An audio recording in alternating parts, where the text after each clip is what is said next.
Nous allons poursuivre donc pas disponible. par la conférence avec Maître Brigitte Cavanier. Bon, tout d'abord, pour le 10e anniversaire de la loi ESS, nous avons l'honneur de vous recevoir, cher maître. Docteur en droit, avocat spécialisé en droit social, et vous intervenez depuis plus de 30 ans dans le droit et la fiscalité des organismes sans but lucratif, et vous accompagnez dans le cadre de l'évolution et de la doctrine. Vous êtes directrice scientifique de la revue Juris Asso, Dalloz, auteur de multiples articles et ouvrages consacrés à la gestion des OSBL, leur fiscalité, leur relation avec les collectivités publiques. Vous avez siégé pendant 10 ans en qualité de personne qualifiée au Conseil à la vie associative, organisme consultatif auprès du Premier ministre, chargé de donner un avis sur les projets des textes législatifs et réglementaires concernant le secteur associatif. Donc, c'est une chance aujourd'hui de vous avoir sur Toulouse et en simultané sur Montpellier. Je pense que pour chacun des participants ou participantes, c'est aussi le moyen de pouvoir partager sur les incertitudes de ce monde, l'évolution qu'il y a eu pendant 10 ans. Donc, il faut que ce soit une conférence débat qui soit enrichissante pour vous et donc un échange. Pour ce faire, en fait, Erwan, que je remercie une nouvelle fois pour son investissement, fera ce qu'on appelle le passe-plat par rapport aux questions. Elles seront reformulées au niveau de Montpellier puisque les questions de l'Assemblée ne sont pas entendues. Et donc voilà. Donc profitez bien, n'hésitez surtout pas à participer parce que c'est quand même le but. Hein, et il faut que ce soit un échange enrichissant. Donc on a la chance d'être nombreux. Donc c'est une bonne chose. Merci.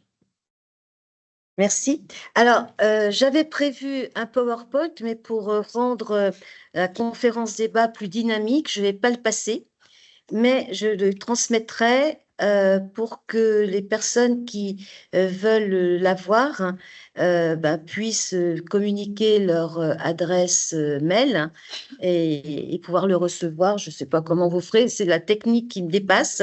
Mais voilà, il y a un PowerPoint qui va reprendre des données alors, sur un plan beaucoup plus didactique et juridique. Et quand je donnais un aspect plus dynamique et qui est vraiment un débat et des échanges, je ne vais pas le passer maintenant. Alors, la loi ESS 31 juillet 2014, c'est une loi qui s'est voulue emblématique à l'époque. 10 ans après, je ne suis pas très sûre, plutôt je suis à peu près sûre de l'inverse, que ce côté emblématique, notamment concernant le secteur associatif au sens strict, soit toujours perçu. D'ailleurs, le secteur associatif, à l'origine, dans les premiers projets de loi, était très délaissé. Il y avait un article. Il a fallu essayer d'étoffer pour créer un chapitre et de soutenir quand même une certaine présence par rapport aux autres acteurs de l'économie sociale et solidaire. Alors, pour le secteur associatif, ce qu'elle a de remarquable, cette loi, c'est pour la première fois de donner une définition légale de la notion de subvention.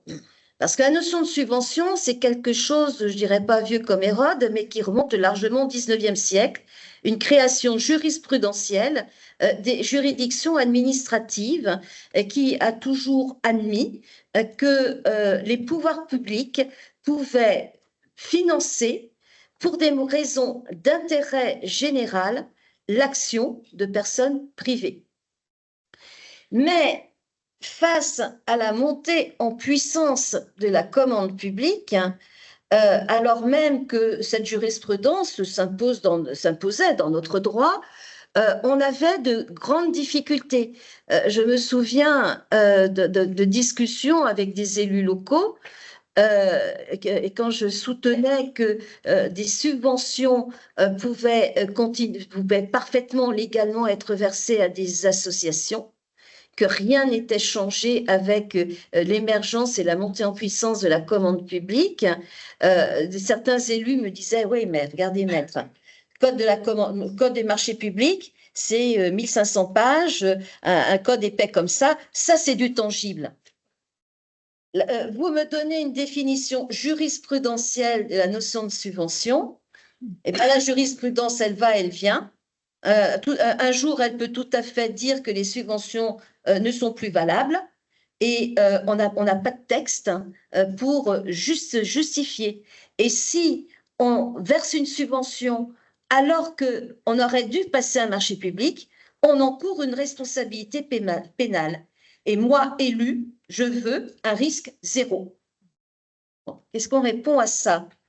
Eh bien, écoutez, on va essayer de donner une définition légale de la notion de subvention. Ça a été des mois de travaux pour 2 phrases. Des mois de travaux où on n'a pas fait une révolution. On a pris la jurisprudence du Conseil d'État et on l'a définie, on l'a reprise littéralement à droit constant. Donc, d'ailleurs, le Conseil d'État n'a pas fait de difficultés particulières. Alors, ce qui est important dans la notion de subvention, c'est que une subvention, c'est une aide. Une aide, ça présente un caractère facultatif, nous dit la loi. On pourrait dire plutôt discrétionnaire. D'ailleurs, le terme initial, c'était discrétionnaire. Mais, soyons pudiques, on a dit facultatif. Ça veut dire que la collectivité publique va pouvoir librement décider d'octroyer ou pas une subvention à une association. Elle va pouvoir librement décider ou pas de renouveler la dite subvention. Et une association n'a jamais un droit à subvention, même si elle remplit toutes les conditions fixées soit par la loi, par exemple dans le cadre d'agrément, agrément jeunesse et sport, agrément éducation populaire, par exemple, même si elle remplit toutes les conditions fixées par la loi, où seules des associations agréées peuvent être subventionnées, mais pas un droit à subvention. De la même façon, on ne peut pas contester un refus de subvention. La seule chose que l'on puisse contester, c'est une erreur manifeste d'appréciation de la collectivité publique, en particulier lorsqu'elle a bâti une politique de subvention et des critères d'attribution de la subvention et qu'elle refuse une subvention en ne respectant pas les propres critères qu'elle s'est fixés. Mais là aussi, le contrôle du juge est un contrôle très limité. Il va simplement regarder si cette collectivité publique a manifestement commis une erreur d'appréciation par une mauvaise application de ses propres et interprétation de ses propres critères. Et le juge ne peut pas imposer à la collectivité publique de verser la subvention. Il peut simplement lui enjoindre de réexaminer le dossier de demande de subvention de l'association. Donc, premier élément, c'est un financement facultatif ou discrétionnaire. C'est un financement, une aide qui est accordée pour financer une œuvre d'intérêt général. Alors, tout à l'heure, j'ai défini l'intérêt général par rapport au droit fiscal. Là, ce sont les mêmes termes, mais c'est une autre définition. L'intérêt général, c'est l'intérêt de la généralité des habitants de la collectivité publique qui ordonnance la subvention, par opposition aux intérêts privés. Mais, à partir de quand la somme d'intérêt privé devient intérêt général ? Petit exemple, il est d'intérêt général d'aider les sans-abri. Je sais bien que la population française s'appauvrit, mais tout le monde n'est pas encore sans-abri en France. En revanche, il a été jugé que n'était pas d'intérêt général une aide versé à une association gestionnaire d'une maison de retraite. Pourtant, il suffit d'attendre un peu, on y passera tous.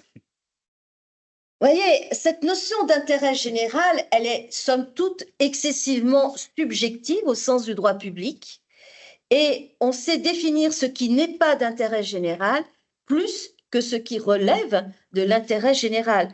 Et un rapport du Conseil d'État, je ne sais plus en quelle année, en 1999, de 350 pages, que j'ai essayé de lire un week-end de pluie,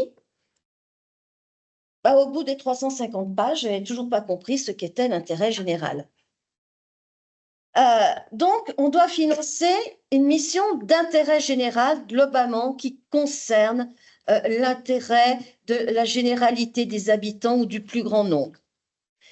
Cette mission d'intérêt général, elle va s'opposer à des, donc, à des, comment dire, à un certain nombre de règles qui constituent des principes de la République. Au nom de l'intérêt général, on ne peut pas porter atteinte à la laïcité. Au nom de l'intérêt général, on ne peut pas financer des actions politiques, mais au sens de politicien du terme. Parce que la politique, c'est la vie de la cité. Donc, toute action est plus ou moins politique. Mais on ne doit pas financer des actions politiciennes. Par exemple, vient d'être jugé qu'était légale une opposition à un legs formulé par un préfet, le legs étant consenti par un particulier, le legs d'un immeuble, consenti par un particulier à une association qui officiellement a un but social, philanthropique, mais avec comme condition que cet immeuble soit affecté aux besoins d'un parti politique d'extrême droite.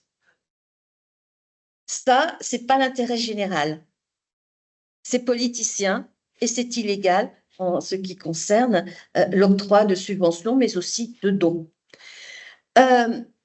Il faut également que, et ça c'est un critère absolument fondamental, que l'activité soit initiée, soit menée, soit exécutée et soit à l'initiative donc de l'association.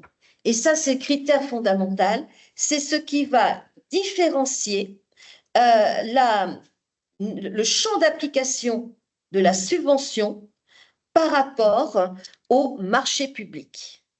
Dans le cadre d'un marché public, une association répond à un besoin exprimé par la collectivité publique et qui demande à un opérateur privé de répondre à son besoin ou de gérer à sa place une mission de service public.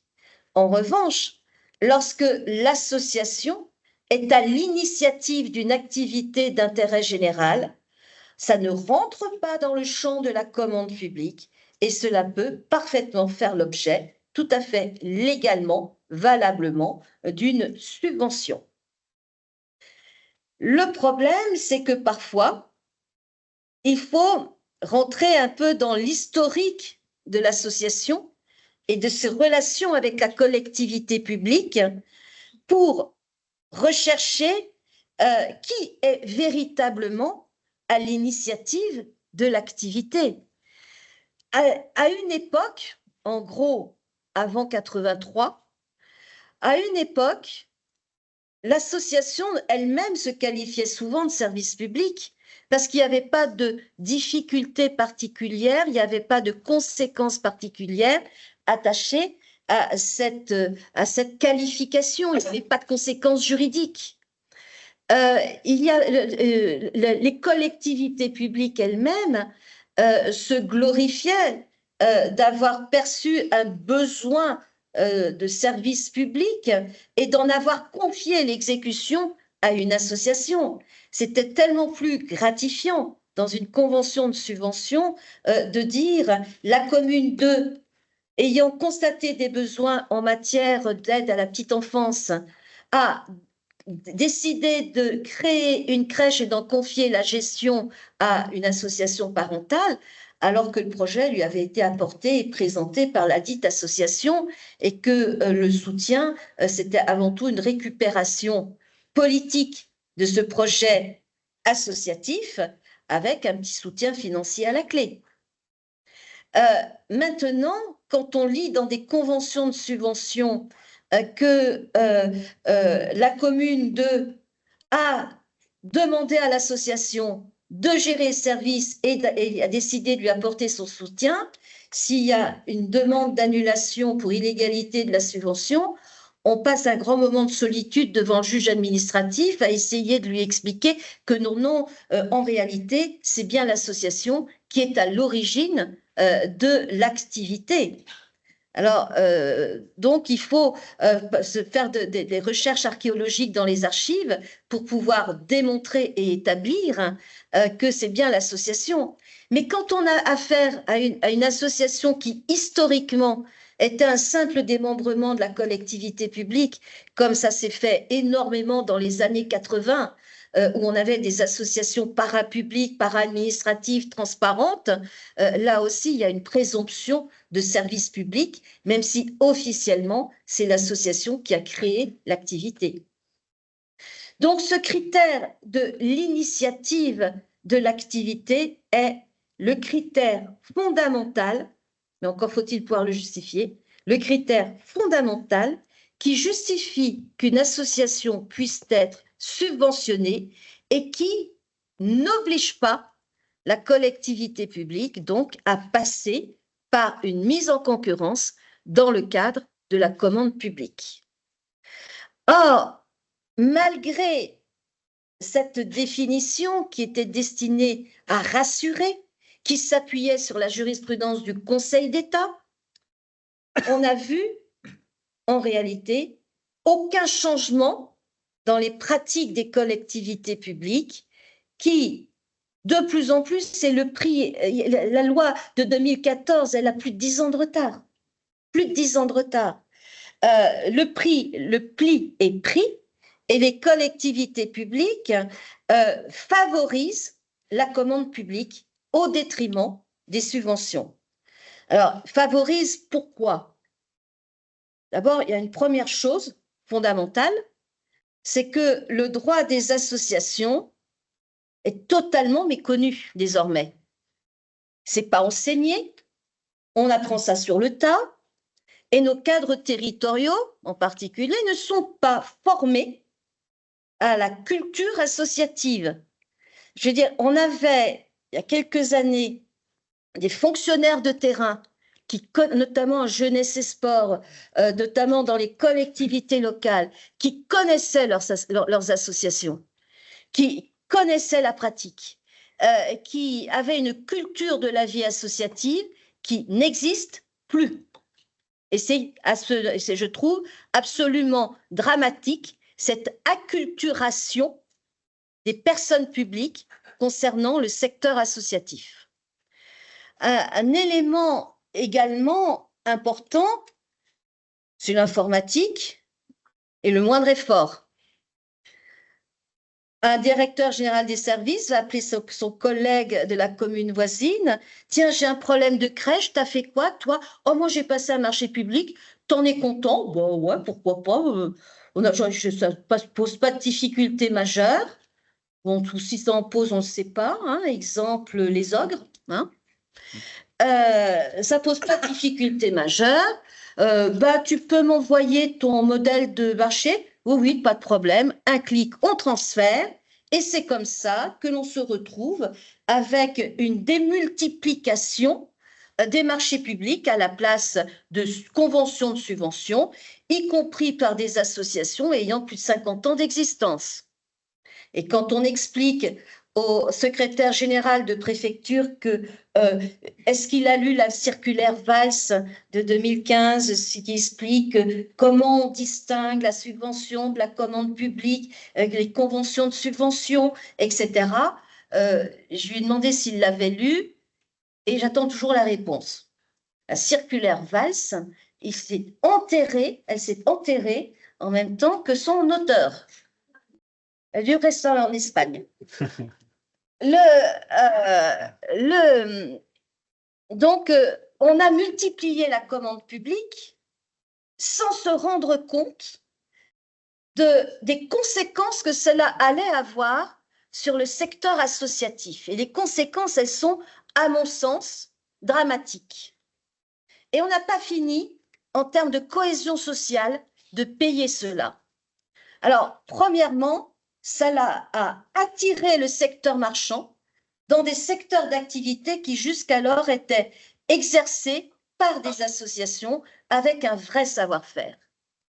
Le secteur marchand a attrait donc ces activités dans un monde purement économique, dans un monde où on va viser la rentabilité à tout prix, et la gestion commerciale était même montrée en exemple aux associations en disant « Vous voyez qu'on peut faire aussi bien avec moins d'argent que ce que vous nous demandez en subvention. » Moi, j'aimerais que l'on m'explique comment on rémunère des actionnaires, ce qui est l'objet tout à fait légitime d'une société commerciale. C'est fait pour ça, donc c'est légitime, d'une société commerciale sur des budgets contraints, sans rogner sur la qualité, sur le bien-être, sur la qualité de la prise en charge des personnes accueillies. Bon, on le voit, l'actualité le montre, ça ne change pas les pratiques. Deuxième élément qui explique cette prédominance de la commande publique, c'est que dans le cadre de la commande publique, la collectivité établit son cahier des charges. Elle paye, donc elle commande. Elle décide. Elle laisse pas ça à quelques bénévoles qu'on n'arrive pas à maîtriser. Donc ça, c'est un élément important, d'autant plus que beaucoup d'élus locaux, du fait de l'élection au suffrage universel, estiment avoir une légitimité bien supérieure à la légitimité des bénévoles d'une association. L'autre élément qui a favorisé cette commande publique, c'est donc une impression de moindre coût. Mais il y a le poids de l'impôt, il y a la rémunération des actionnaires au détriment de la qualité. Et petit à petit, on a éliminé du paysage associatif français des petites associations de parents qui géraient des services, notamment pour la petite enfance. On a éliminé les associations, on a fortement réduit les associations de taille moyenne. On a même s'est même attaqué dans certains départements et l'arrivée des EPCI, des établissements publics de coopération intercommunale, qui est une strate administrative très technocratique, a largement contribué à éliminer le secteur associatif par le biais de la commande publique. Or, c'est un raisonnement à court terme. Raisonnement à court terme, pourquoi? Parce que les bénévoles, ils venaient également, par leur action de terrain, suppléer aussi les manques de financement, l'insuffisance de financement de la collectivité publique. Les bénévoles, ils s'impliquaient dans le projet associatif et ils faisaient société. C'est le propre de ce bénévolat. Passer à un marché public, même si la première année, ça va passer sans trop de changements par rapport à la subvention qui existait précédemment, au fil du temps, nécessairement, ça va décourager les bénévoles. On motive des bénévoles sur un projet associatif, on ne les motive pas sur l'application d'un cahier des charges d'un marché public. Ça dure 1 an ou 2 encore un peu, et puis après, s'il n'y avait pas la volonté de préserver les emplois, et le fait que certains se dévouent encore à être administrateurs dans ces conditions, bah, tout le monde ferait partie. un élément également important, c'est que de ce fait, on casse des réseaux qui créent la société, qui créent le ciment de la société, notamment au niveau local. Un maire me racontait qu'il y avait une course de vélo organisée chaque année par des bénévoles. Une année, il s'est dit, oh là là, c'est trop dangereux, il faut qu'on passe avec des tas d'assurances, de garanties, d'annulation, etc. Je vais passer à un marché public, alors que pour quelle raison, on n'en sait rien. Et puis, il s'est rendu compte au bout de 2 ans que le marché public, c'était pas bien par rapport aux bénévoles. Et il a voulu revoir l'association, lui disant, écoutez, je vous le redonne en subvention. Hein. Et l'association dit, ben, écoutez, monsieur le maire, trop tard, nos bénévoles, ils sont plus là, ils sont partis. Il faut moins d'1 an pour casser un réseau de bénévoles et il faut plus de 10 ans pour reconstituer un réseau de bénévoles. Donc, toutes les associations qui ont disparu, c'est un crève-cœur pour la démocratie. C'est un crève-cœur pour la vie en société et sans aucun, je veux dire, chacun son métier. Les associations étaient là pour porter ces activités sociales et finalement, une subvention coûtait pas plus cher, voire moins cher que le prix d'un marché public. Alors pourquoi? Notamment parce qu'il n'y a pas d'obligation de financer l'intégralité du service par le biais d'une subvention, contrairement à un marché public. Deuxièmement, parce que le bénévole, on considère que 1 euro de subvention génère 3 autres euros. 1 euro de subvention va générer 1 euro de cotisation, 1 euro de valorisation du bénévolat et 1 euro de don. C'est schématique, mais globalement, dans les proportions, c'est à peu près ça. Donc, on a ce problème de financement. Et puis, il y a une défiance vis-à-vis de ces associations qu'on ne maîtrise pas. Et l'évolution de ces 10 années montre particulièrement cette défiance. Quelques exemples. Le Conseil d'État a rendu un avis en 2019 pour dire que malgré l'obligation de passer une convention écrite pour toute subvention d'un montant supérieur à 23 000 euros, malgré le terme de convention, ce n'est pas un vrai contrat. Ça reste un acte unilatéral. Ce n'est pas un contrat. Donc la collectivité publique n'est pas vraiment engagée par un contrat avec l'association. Et même lorsqu'il s'agit de conventions pluriannuelles de subventions. Alors, plusieurs critères, plusieurs paramètres permettent aux collectivités locales de faire un peu ce qu'elles veulent vis-à-vis de ces conventions de subvention. On a vu qu'elles n'avaient pas l'obligation d'accorder une subvention, qu'elle n'a pas l'obligation de renouveler une subvention. Elle n'a pas l'obligation de sortir de l'annualité, d'être en pluriannualité. Et même quand elle est en pluriannualité, la règle de l'annualité budgétaire lui permet chaque année de revoir librement le montant de la subvention. Donc, globalement, quand vous avez une convention de subvention pluriannuelle, certes, la collectivité publique a souscrit un pseudo-engagement pluriannuel sur le plan juridique d'accorder un financement, mais elle est totalement libre de définir son montant. Pas d'obligation de renouveler le montant au même niveau, encore moins d'augmenter le niveau de subvention. Bien plus, il a été jugé que la collectivité publique, pour des raisons d'intérêt général, pouvait rompre à tout moment la convention de subvention. Il suffit d'avoir des codes de langage adéquats. Alors, qu'est-ce qu'on va utiliser comme argument?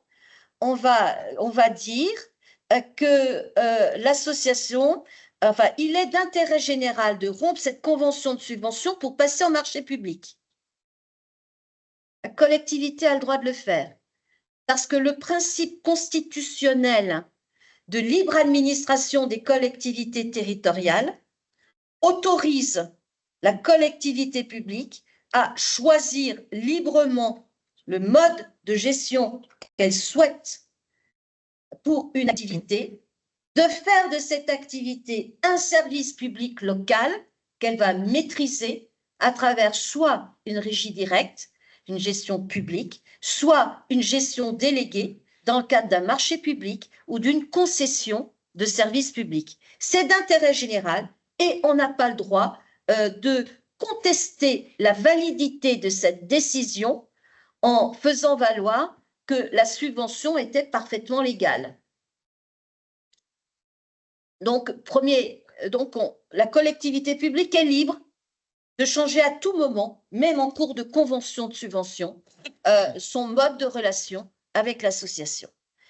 Par ailleurs, la collectivité publique n'est tenue de verser la subvention que dans la mesure où l'association ne commet pas de faute et où l'association remplit pleinement la mission pour laquelle elle a été subventionnée.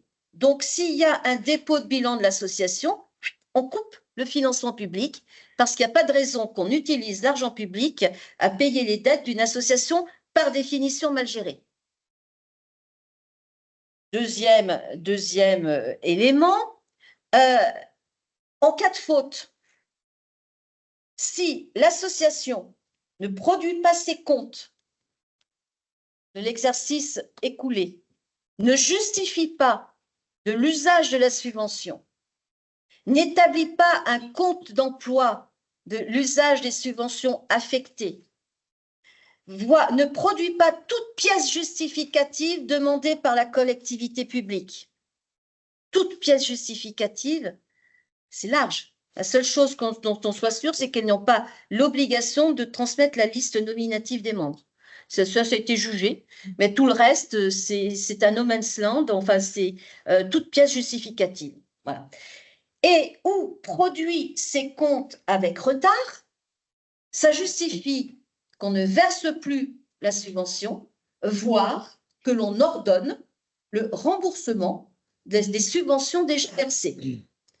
Alors, un exemple, la Cour administrative d'appel de Bordeaux est en la matière championne du monde, là, elle a jugé qu'un retard de 3 mois dans la production d'un bilan, c'était commettre une faute justifiant la suppression des subventions.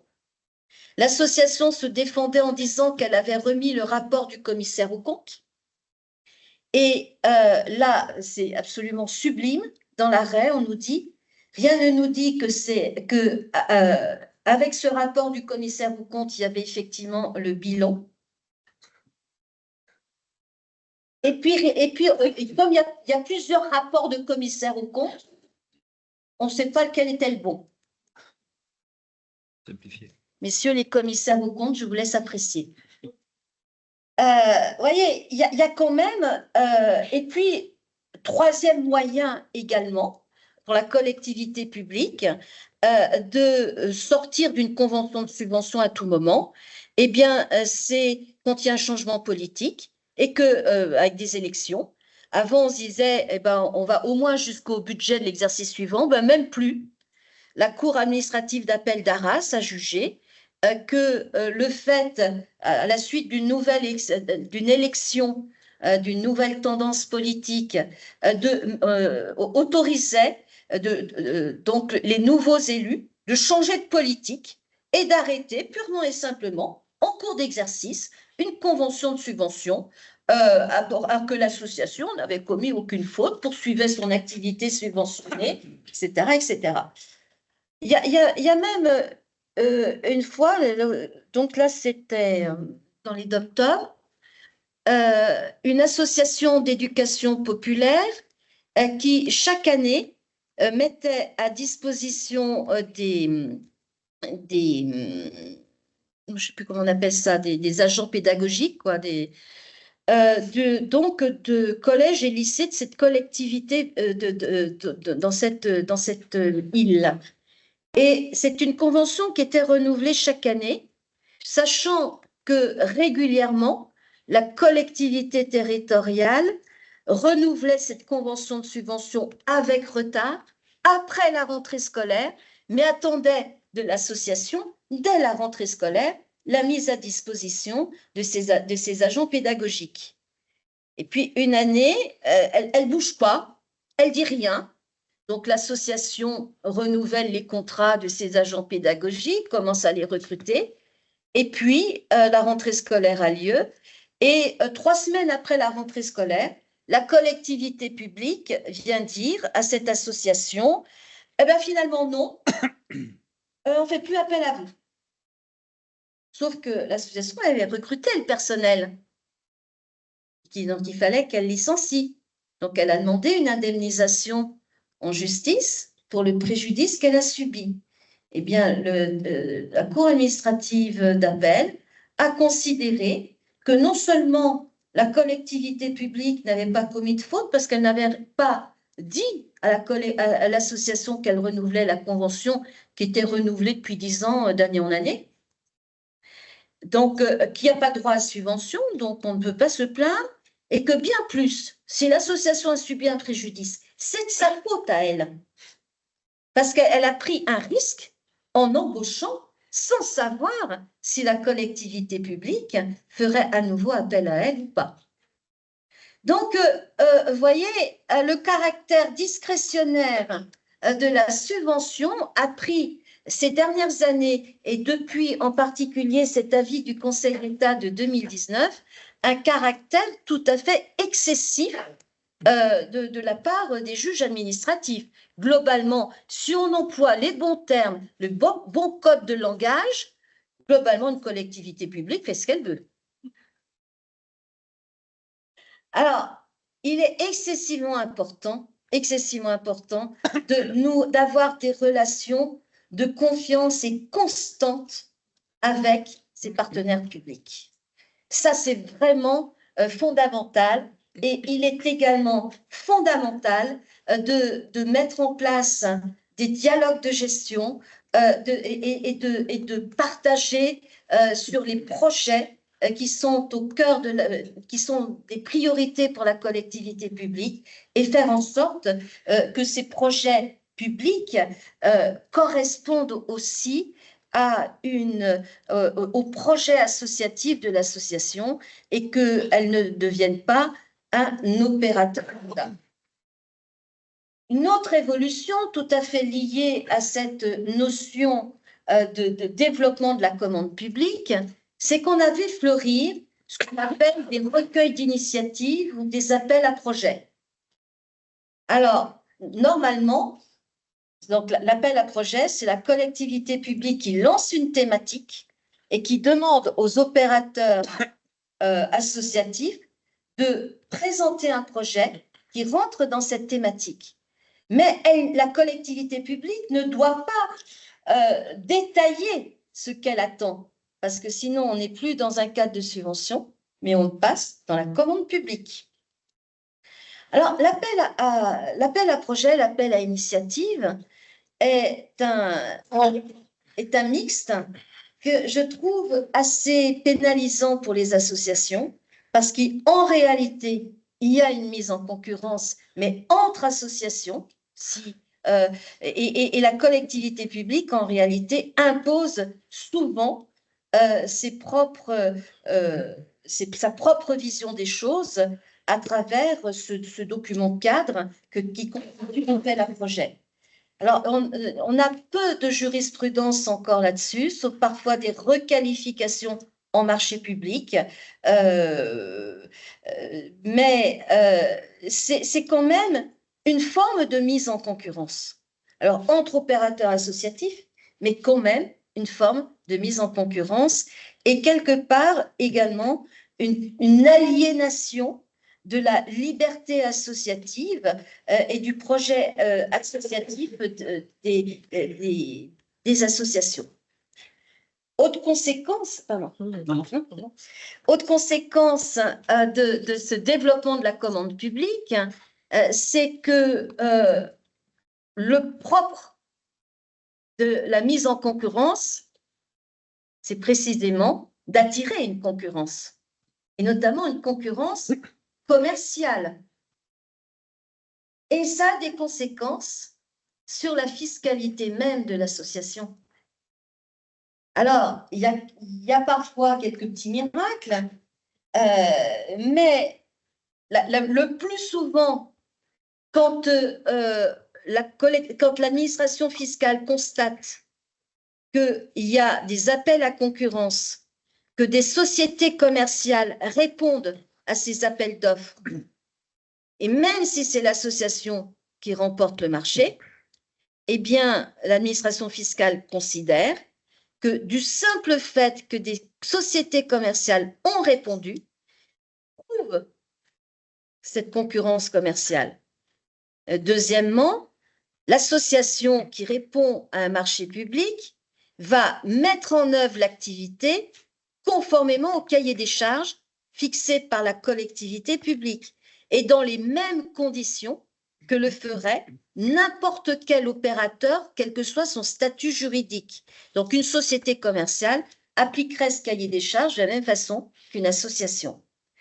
Donc, on met l'association en danger sur le plan fiscal, avec des risques d'assujettissement aux impôts commerciaux, et corrélativement, on prive l'association de recettes au titre du mécénat, puisque pour être éligible au mécénat, il faut que l'association exerce une activité significativement prépondérante, exonérée d'impôts commerciaux sur la base de la règle des 4P. Donc, on fragilise l'association et on risque de l'entraîner dans un cercle vicieux, à savoir devoir toujours plus répondre à des marchés publics pour sauvegarder son activité. Oui. Ouais, bah, si vous voulez. Parce que sinon, attends, je prends comme ça. On va. Si vous en avez une d'ailleurs. Ah, ça ne marche pas. Non, là, c'est bon. Donc, si vous avez. Et je vais essayer de se reformuler.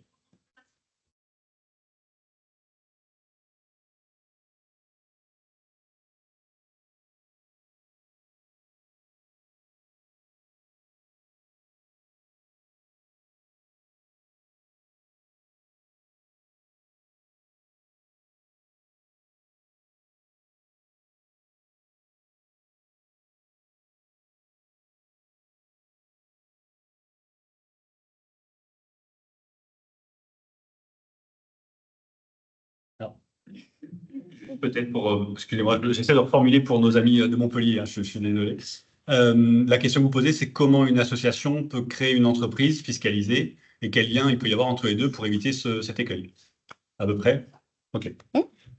Bah, elle peut toujours, à condition d'avoir les moyens. Premièrement, parce que créer une nouvelle structure commerciale implique des coûts. Si l'association est simplement subventionnée avec quelques cotisations des membres, elle n'a pas forcément les moyens de créer une filiale commerciale. Toute filiale commerciale génère un coût de structure. Deuxièmement, l'administration fiscale exige, pour que l'association conserve un régime d'exonération fiscale, qu'il n'y ait pas de relation privilégiée entre l'association et sa filiale commerciale. Et en particulier, il ne faut pas que l'association devienne le paravent commercial de la filiale pour favoriser les ventes de la filiale, et inversement, il ne faut pas que l'association accède à des méthodes d'ordre commercial par le biais de sa filiale. Il faut également que, la filiale commerciale ait très vite les moyens de son autonomie pour limiter le plus possible les relations financières entre l'association et la filiale. En particulier, il ne faut pas que l'association fasse prendre en charge par la filiale qui est soumise à TVA des dépenses qui lui incombent pour récupérer la TVA, ou inversement, que l'association favorise l'activité de sa filiale pour générer le plus de recettes possible. Donc, on ne peut véritablement envisager la constitution d'une filiale commerciale qu'à partir du moment où cette filiale a rapidement les moyens de son autonomie par rapport à l'association.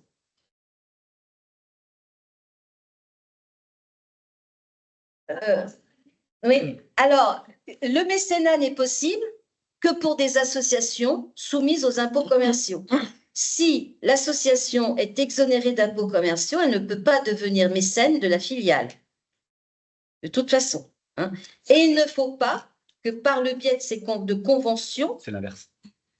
Comment la structure fiscalisée peut devenir mécène de l'association? Oui. Alors, la structure commerciale peut verser des dividendes, bien entendu, et elle peut soutenir des opérations de mécénat de l'association mère, à condition que ça ne vienne pas créer une confusion fiscale, puisqu'elle va pouvoir déduire de ses revenus imposables cette opération de mécénat, mais parce que c'est une filiale et son association mère, l'administration fiscale va être très attentive à savoir, à examiner les conditions de cette opération de mécénat. L'objectif, c'est de ne pas exclure de l'impôt ou de l'assiette d'imposition abusivement des faux dons accordés à l'association mère. Donc, c'est délicat, une filialisation commerciale. Ce n'est pas la panacée de tout. C'est quand même assez délicat à mener, à bien dissocier ces notions de relations privilégiées et faire en sorte qu'on ne vienne pas contaminer le régime de l'association en lui transposant le régime fiscal de la société commerciale. Filialisation et sectorisation. Oui. Alors, sectorisation est moins risquée. La sectorisation, c'est au sein de la même personne juridique. Donc, ensuite, on a des problèmes de transfert de compte à compte, mais il y a un élément qu'il faut prendre en considération aussi dans une filialisation commerciale, c'est que les intérêts sociaux respectifs et de l'association et de la filiale doivent être respectés et équilibrés dans ces relations. Donc, on doit tenir compte du fait qu'on a deux personnes morales distinctes et que les refacturations, notamment de charges ou de services entre ces deux personnes morales, génèrent en soi un risque fiscal puisque ça va être soumis à TVA et ça va générer une activité qui peut être lucrative et donc créer quand même, malgré la filialisation, un secteur fiscal assujetti au sein de l'association. Dans le cas d'une sectorisation, c'est une comptabilité distincte par secteur d'activité au sein d'une même personne morale. Cette sectorisation, elle est possible tant que l'activité lucrative demeure très inférieure à l'activité non lucrative. Alors, l'administration fiscale emploie le terme de activité non lucrative significativement prépondérant. On sait ce qu'est une activité prépondérante, majoritaire, mais significativement prépondérant, c'est à la libre appréciation de l'inspecteur des impôts, l'administration fiscale refusant de donner un pourcentage pour se laisser toute liberté d'appréciation. Oui, peut-être par rapport à ce que vous disiez, Maître Cavanier, sur la première partie de votre intervention, je trouve intéressant de tirer le fil de sujets techniques, effectivement, à partir de cette première partie. Puisque vous nous avez expliqué qu'en fait, la subvention avait une genèse qui était en amont de la loi, finalement, amont, hein, c'est le jeu de mots, et qui était beaucoup plus, qui était préexistante, en fait. C'est-à-dire, on n'a pas inventé ex nihilo la subvention. Bon, je retiens le mot discrétionnaire dans ce que vous avez dit, parce qu'il me paraît avoir une résonance par rapport à nos métiers. directement, et on peut y revenir. Simplement, je pense que effectivement, dans votre analyse, ce que vous nous indiquez, c'est que pour tirer des conséquences fiscales par rapport à l'analyse technique qu'on va faire sur l'association, peu importe la manière dont on le traite et par quel bout on le prenne, que ce soit la filialisation, le mécénat, la sectorisation ou autre, l'idée, c'est d'avoir un véritable diagnostic en amont sur ce que l'on fait dans cette association. Et c'est toute la valeur ajoutée, je trouve, de vos propos. C'est-à-dire qu'on n'a pas des réponses à cliquer, on n'a pas des tiroirs qu'on ouvre, c'est pas un algorithme, c'est pas des trucs comme ça, c'est qu'est-ce qu'on fait de cette association. Et dès lors, si la part de subventionnement décroît parce qu'on est dans un monde où elle décroît, si on demande à une association de chercher un modèle économique, est-ce qu'on ne la met pas naturellement en tension sur des sujets qui vont provoquer la problématique fiscale? Et vous nous disiez un petit peu à midi, effectivement, que cet axe-là était très important dans vos analyses en tant qu'avocate. Et moi, je voudrais les faire partager aussi à nos confrères experts comptables, commissaires aux comptes, parce que c'est là où on se dit. Et on a parfois tendance à se dire, la fiscalité des associations, c'est compliqué, ça n'a pas très bien marché, les 4P, oui, mais, etc. Et toutes les ambiguïtés qui existent. Mais derrière ces ambiguïtés, il y a une analyse fondamentale. Ça, c'est le deuxième point que je voudrais signaler, parce qu'à mon avis, il a un impact. Et moi, ça m'interpelle beaucoup. Vous avez dit, une subvention, ce n'est pas nécessairement le critère de facultativité, mais de caractère discrétionnaire qui est en train de compte. Donc, vous savez qu'on a un plan comptable depuis 2018 qui définit la différence entre les concours publics et les subventions. En bout de table, donc, la compagnie des commissaires aux comptes devait intervenir sur ce point. Sommes humbles représentants régionaux au niveau des associations, qu'on s'entende bien.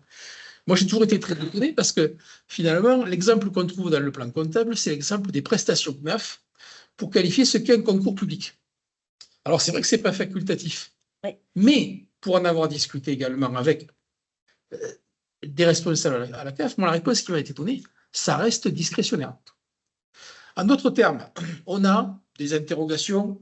Parfois, on a l'impression de chercher à éviter les gouttes de pluie. Et puis, parfois, on fait des commentaires au niveau de la profession, etc., des notes, où on nous dit, ouais, mais vous comprenez, c'est pas facultatif. Alors, les prix de journée, les EHPAD, la petite enfance, etc., etc. Vous savez, les gars, c'est plus des subventions. C'est des concours publics. Donc, si vous êtes expert comptable, vous ne cassez pas de pénal. Et si vous êtes commissaire aux comptes, vous l'avalez. Hein. Mais derrière tout ça, c'est pas ça le sujet. Le sujet, c'est de savoir si, dans la logique que vous avez évoquée, d'intérêt général, l'audit peut se justifier ou pas. Et donc, moi, ma question est simple. Sur la CAF, par exemple, quand on nous dit que les prestations CAF ne sont plus des subventions, et lorsque la direction de la CAF nous répond, mais c'est à ma discrétion en tant que directeur de la CAF de les donner ou pas, quelle analyse est-on privilégié? Moi, je privilégie la seconde en disant la place de l'audit et du caractère légal du commissaire aux comptes existe toujours. Est-ce que vous partagez cette analyse ou bien est-ce que vous pensez qu'il vaut mieux être plus proche de l'esprit de ce qu'on trouve dans notre plan comptable à ce niveau-là, au niveau de la définition? Alors, moi, je vais vous répondre en juriste.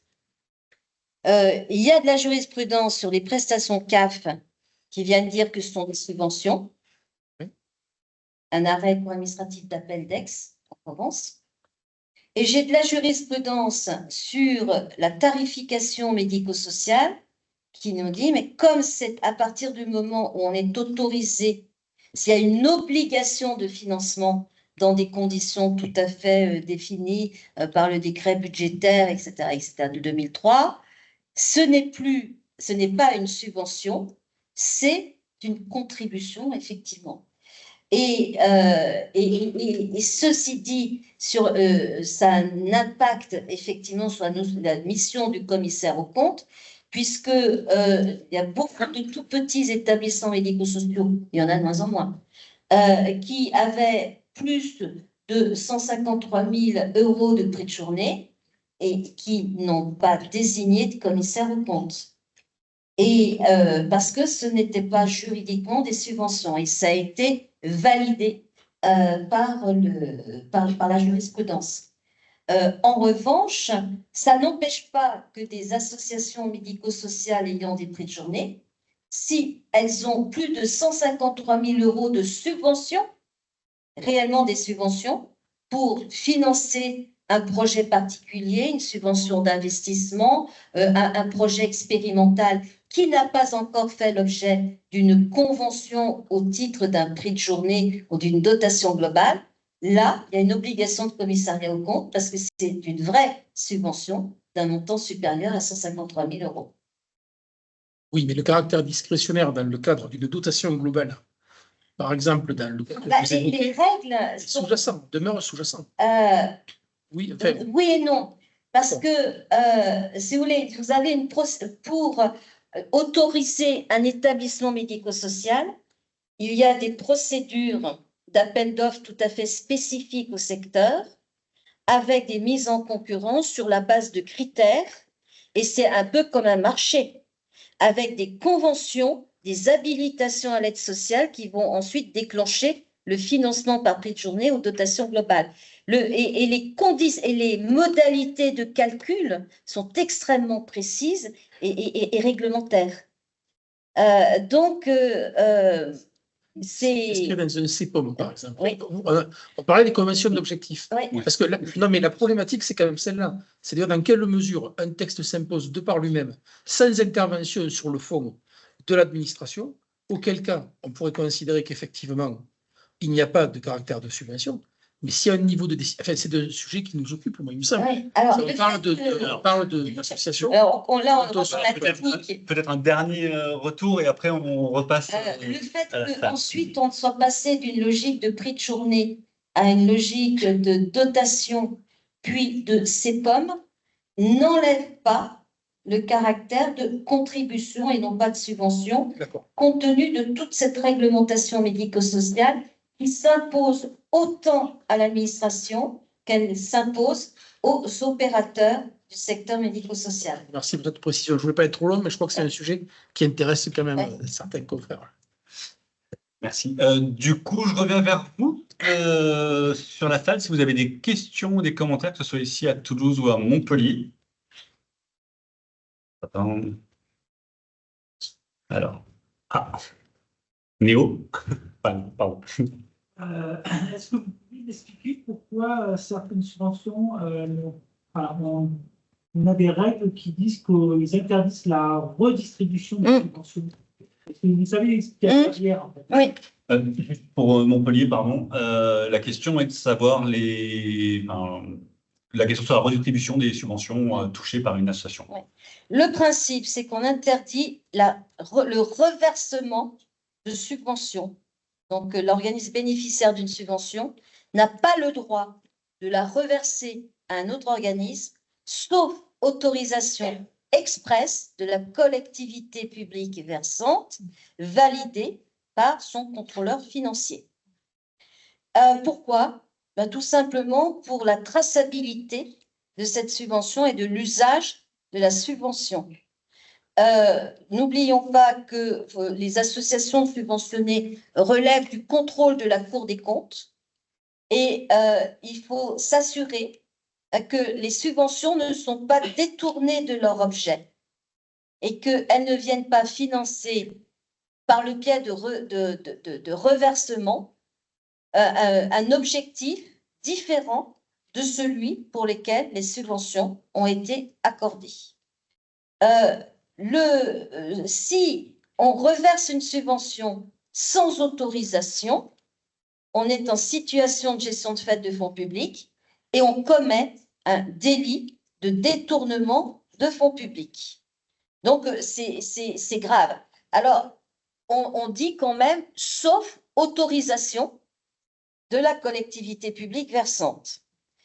Pour ma part, en tant qu'avocat, je fais tout ce que je peux pour décourager mes clients de négocier une clause de reversement de subvention à un partenaire. Je préfère que chacun des partenaires reçoive directement de la part de la collectivité publique la part de subvention lui revenant. Pourquoi? Parce que celui qui a reçu initialement la subvention va devoir contrôler sous sa responsabilité propre l'usage qui est fait de cette subvention par le bénéficiaire final, enfin l'organisme qui reçoit finalement la dite subvention. Et c'est quand même une responsabilité qui peut être très lourde.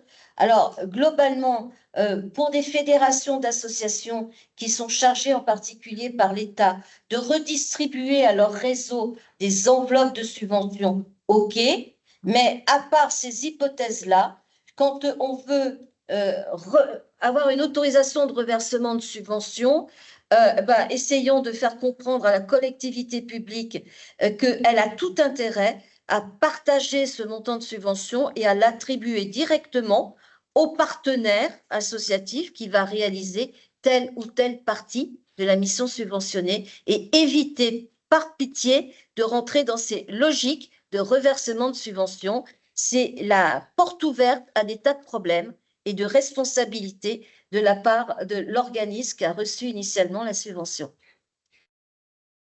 Merci Brigitte. Madame.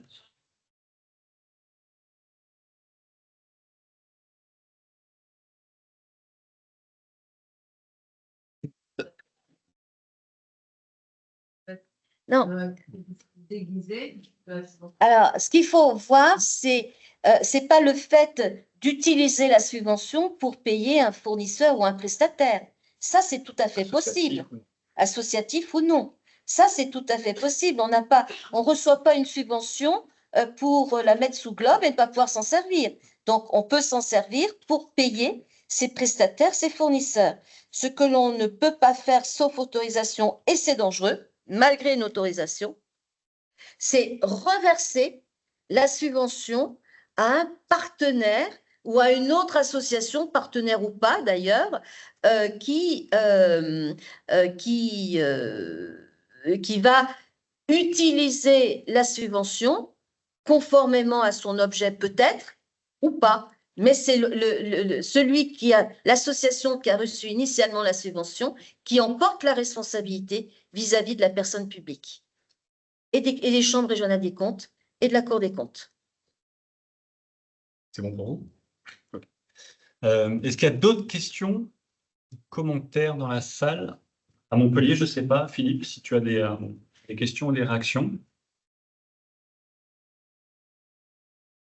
Okay. Non, pas à Montpellier. Ok, merci. Peut-être, moi, ce que j'ai cru comprendre, il y avait une question au départ qui était 10 ans après la loi ESS, c'est quoi le bilan pour les assos, en fait, quelque part? Alors, j'ai l'impression que c'est pas beaucoup mieux. Et la tendance, elle n'est pas exceptionnelle.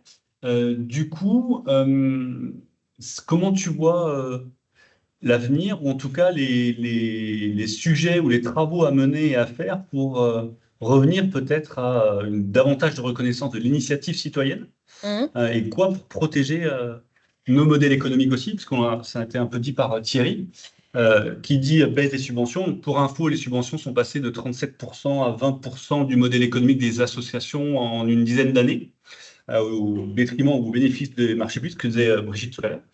Voilà. Alors, et les conséquences potentielles aussi. Tout ça. Les conséquences potentielles de tout ça, Alors, moi, ce que je constate aussi, c'est qu'on a de plus en plus une défiance des pouvoirs publics vis-à-vis du secteur associatif. Et cette défiance, elle se traduit par le contrat d'engagement républicain, qui, là aussi, n'a de contrat que le nom. Parce que c'est exclusivement l'association qui s'engage. Ça ne touche que les associations et fondations. Les autres organismes ne sont pas concernés. Les sociétés commerciales, sauf quand elles sont gestionnaires d'un service public et pas du tout d'ailleurs au niveau d'un CER, ne sont pas concernées par ces obligations de respect des principes républicains. On leur fiche la paix, on les laisse mener leur vie comme elles l'entendent. On va simplement, dans le cadre du service public, neutralité du service public. Oui, mais ça date du 19e siècle, hein. C'est pas nouveau.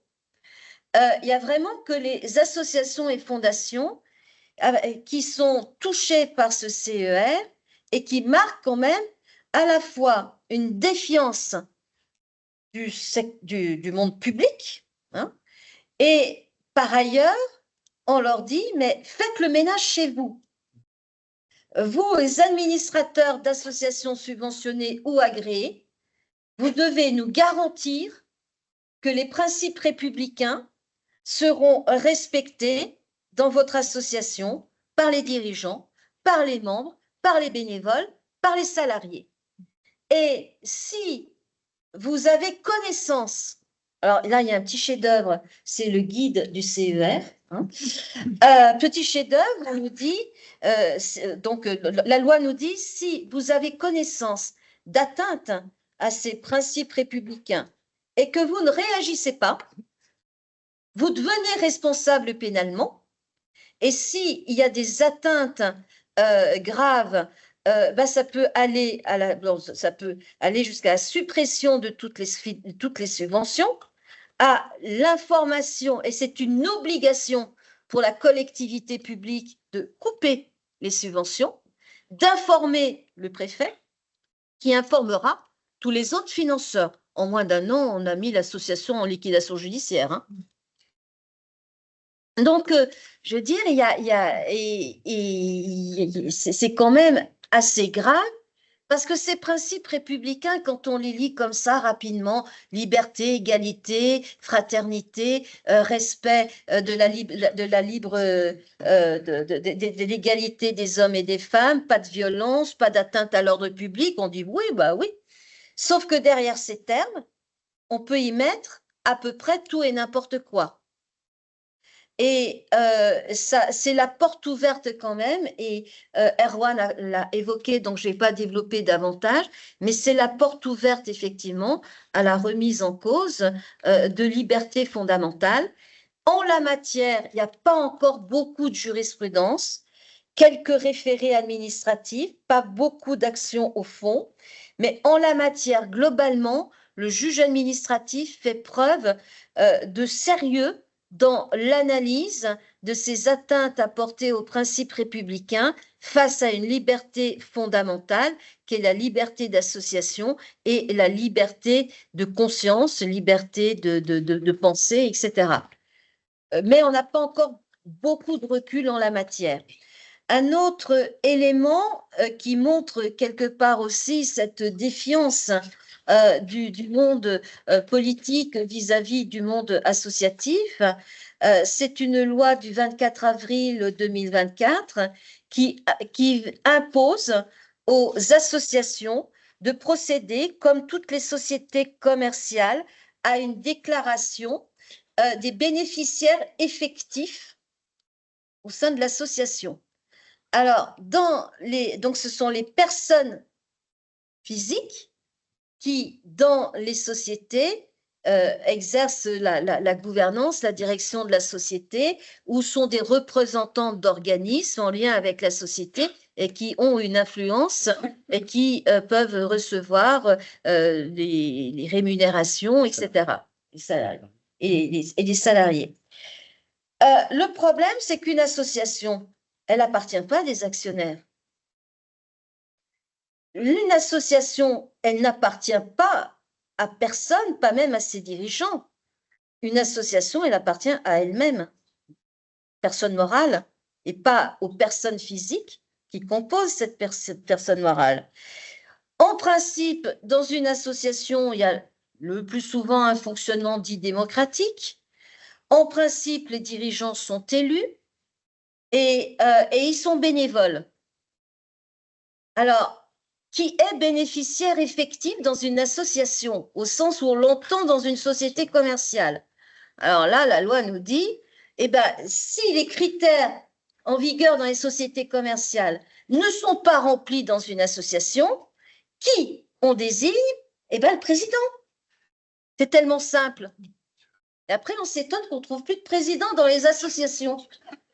Alors, au HCVA, on avait au moins demandé que l'on change le terme de bénéficiaire effectif, qui laisse sous-entendre que le président s'en met plein les poches, alors qu'il est bénévole. Mais non, ils n'ont pas voulu changer le terme. Alors, ça sera quand même une déclaration à faire, non pas au registre de commerce et des sociétés, mais au registre national des associations, et on attend que leur logiciel permette de le faire. Voilà. On aura le temps. Et voilà, tout à fait. Donc, pour l'instant, mais voilà, donc, alors, tout ça, bien entendu, c'est pas neutre. Tous ces fichiers sont connectés avec l'administration fiscale, avec Tracfin, avec la lutte contre le blanchiment d'argent, le financement du terrorisme, tout ce que vous voulez. Donc, je suis quand même allée voir le dernier rapport de Tracfin pour voir combien d'associations avaient été mises en cause dans le dernier rapport de Tracfin, puisque les associations sont suspectées de financer le terrorisme et le blanchiment d'argent. Je n'en ai pas vu. J'en ai pas vu. Alors, je ne sais pas si c'était une nécessité, mais ça montre quand même une certaine défiance. Un autre élément qui vient conforter cela, mais bon, pour la circonstance, je ne suis pas hostile, c'est la déclaration de plus en plus, et notamment c'est imposé aux associations qui sollicitent une reconnaissance d'utilité publique d'inscrire dans leur statut dorénavant tout un processus de déclaration des conflits d'intérêts. C'est-à-dire veiller précisément à ce que les personnes qui peuvent être en conflit d'intérêts directement ou indirectement avec l'association fassent une déclaration de conflit d'intérêts. Et je pense que ça va se généraliser. Alors, les derniers statuts types des associations reconnues d'utilité publique imposent une clause en la matière avec une obligation d'information et de déport, c'est-à-dire de ne pas prendre part aux décisions portant sur un sujet dans lequel un administrateur déterminé est en conflit d'intérêts personnel avec l'association. Ça vient corroborer et accentuer les conventions réglementées que les commissaires aux comptes connaissent très bien, mais moi je constate quand même que certes, vous n'avez pas l'obligation de fouiller dans les terroirs pour sortir des conventions qu'on vous cache, mais que certains dirigeants ont certaines tendances à vous cacher certaines conventions. Merci Brigitte. Hop, j'ai pas le micro. Merci beaucoup.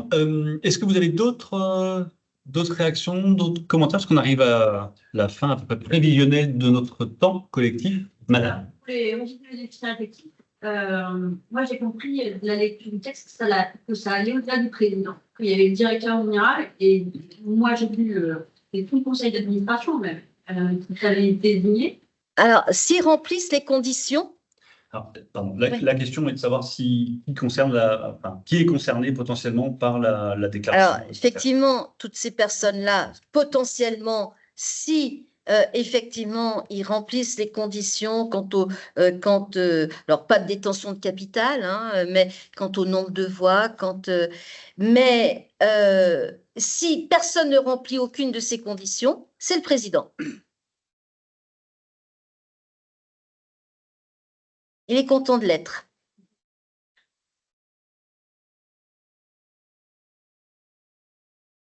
Si.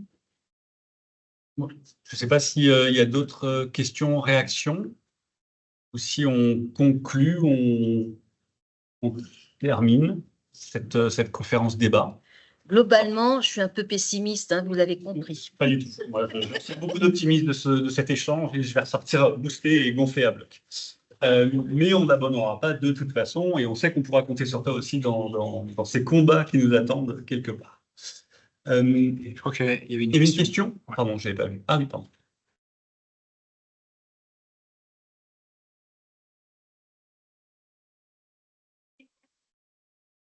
Les minimis. Les minimis. La question est de savoir c'est quoi les minimis. D'accord. Alors, les aides de minimis, c'est en droit européen. C'est des montants d'aide qui peuvent être accordés à des organismes, associations ou entreprises qui sont jugés suffisamment faibles par la Commission européenne pour qu'elle ne les contrôle pas. Il y a deux types d'aides de minimis. Il y a les aides de minimis générales, c'est 300 000 €, glissant sur 3 ans. Donc, c'est toute forme d'aide accordée à des entreprises. y compris à des associations. Ou lorsqu'il s'agit d'associations d'intérêt général gestionnaires de services d'intérêt économique général, le seuil est de 500 000 € sur 3 ans. Là, ça signifie que l'État, les collectivités peuvent verser cette aide sans se préoccuper de savoir si ça vient fausser le libre jeu de la concurrence au niveau européen, parce que ces aides sont minimes. Donc, il y a 2 modèles de convention de subvention. Un en dessous du seuil des minimis. Donc, pour des associations subventionnées, par définition, on est au niveau de l'intérêt général. Donc, on va retenir le seuil des minimis pour les SIEG, SIEG, Services d'intérêt général économique, qui est de 500 000 € sur 3 ans et jusqu'à 750 000 € par an. On n'a pas à déclarer cette subvention à la Commission européenne. Au-delà, on doit faire une demande à la Commission européenne, mais elle a d'ores et déjà et par avance admis un certain nombre d'activités d'intérêt général pour lesquelles elle dispense, elle accorde à l'avance son autorisation et on est dispensé de faire une démarche particulière, notamment pour le financement des hôpitaux, de l'action sociale, de l'action en faveur des familles, de l'action en faveur du logement et de l'action en faveur de l'enfance, etc. Alors, j'entends dire des tas de choses sur les de minimis, à savoir qu'on est obligé de passer un marché au-delà du seuil des minimis. C'est faux. Ça fait partie des légendes urbaines. Hein, on peut être subventionné au-delà des seuils des minimis, mais on prend la convention de subvention spécifique qui donne un mandatement au sens européen du terme. On n'a plus le temps de rentrer dans ce détail, c'est un peu confus, mais on a tout à fait le droit d'avoir des subventions d'un montant supérieur au seuil des minimis. Je ne sais pas si c'est assez clair. Aussi, ça méritera sans doute d'autres questions, d'autres approfondissements. Ouais. Il me reste plus. Il y a une dame devant. Je ne vous ai pas vu, excusez-moi, madame. J'étais trop près. Ah. Des minimis, c'est du latin. D-E, plus loin, M-I-N-I-S. Voilà. Il ne me reste plus qu'à vous remercier. S'il n'y a pas de questions, de commentaires particuliers, merci beaucoup à Brigitte de nous avoir fait le plaisir d'être parmi nous aujourd'hui.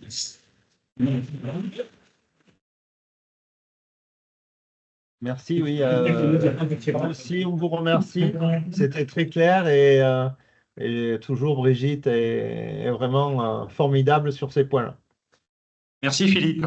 Je voudrais aussi remercier les partenaires, donc notamment le mouvement associatif pour sa participation, la G2R, la Banque Populaire, la Matmut, le CGM Pyrénées, et aussi ne pas oublier les permanents qui nous aident chaque année en fait à organiser ces manifestations qui sont là-haut. Donc un grand merci à eux, à la technologie aussi qui a bien fonctionné aujourd'hui. Et puis je vous souhaite bon vent parce que faut toujours avoir la perspective, l'engagement associatif et ça a toute la valeur du monde. Et en termes défensifs, je pense que vous pouvez faire à plus un collectif qui pourra quelque part devenir un contre-pouvoir. Bonne soirée. Merci.